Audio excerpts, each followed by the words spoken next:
नमस्ते। India news के digital platform पे आपका स्वागत है। मैं हूं अमलेन सिंह। आज बात करेंगे फिल्म इंडस्ट्री की, तो बात निकल के आती है, बहुत पुराना मामला है सुशांत सिंह राजपूत का।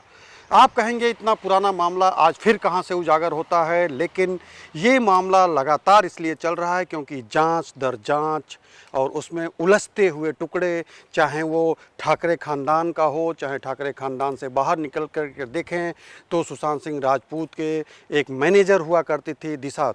आज बात आती है दिशा पाटनी पर। दिशा पाटनी का रोल इसलिए है क्योंकि सुशांत के बाद उनके ऊपर जो प्रेशर पड़ता है, कहा जाता है कि इनका जो है एक तरीके से आदित्य ठाकरे जो हैं उनका नाम जब उछल के आया तो उसमें उनके कुछ दोस्तों का नाम आया, और मौजूदा समय उस समय उनकी सरकार थी, तो उस समय सरकार को अगर देखा जाए तो सरकार के चलते हुए लोग बताते हैं कि इसमें इन्होंने अपने सरकार या फिर अपने पिताजी के जो एक तरीके से वर्चस्व राजनीति कहा जाए उसका फ़ायदा उठाते हुए जांच को प्रभावित किया। अगर जांच प्रभावित हुई तो आज फिर क्यों निकल के आई, क्योंकि लोगों का ये मानना है कि सरकार बदली है। अगर सरकार बदली है तो बदले की भावना से काम हो रही है।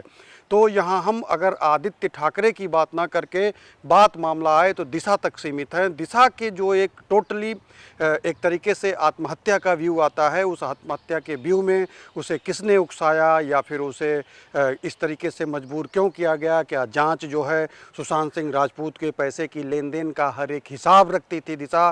क्या दिशा को इस तरीके से ब्लैकमेल किया गया? बहुत सारे पहलू ऐसे हैं कि जो उसमें से निकल कर के आते हैं कि दिशा आखिरकार इतना क्यों कमज़ोर हो चुकी थी मानसिक रूप से कि उसे आत्महत्या करने के लिए मजबूर होना पड़ा।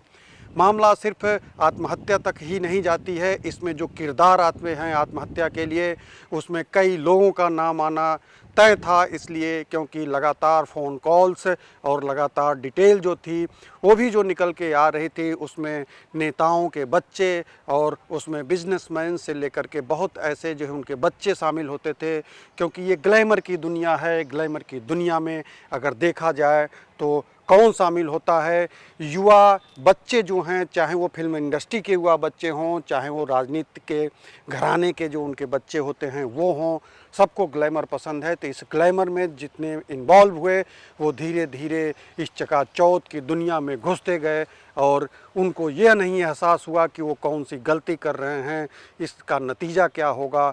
उसी का कड़ी जो है आगे बढ़ने की जब बात आती है तो उसमें सीधे अब दोबारा एसआईटी की जो रोल आई है, जांच की जो रोल आई है, वो एसआईटी टीम जो जांच कर रही है, वो कोर्ट के निर्देश पे जो जांच हो रही है, उसमें देखना ये है कि जांच रिपोर्ट के आधार पर फंसता कौन है, कौन साफ बचता है। इसलिए क्योंकि प्रभावित अगर होगा तो छेड़छाड़ केसेज हो चुके होंगे, लेकिन कॉल डिटेल और बहुत ऐसी चीज़ें होती हैं जिससे छेड़छाड़ बहुत कम ही लोग होते हैं जो कर पाते हैं, या फिर अगर कहें तो ना के बराबर है।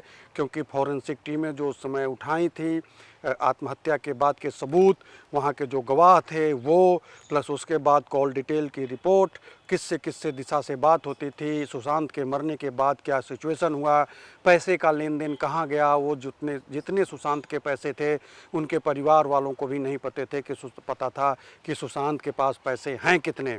तो टोटली अगर देखा जाए तो फ़िलहाल ये जो मामला निकल कर के आया है वो एसआईटी जांच पे टिकी है, क्योंकि दोबारा एसआईटी जांच जो होगी उसमें जो रिपोर्ट निकल के आएगा उस आधार पर कार्रवाई होना तय है।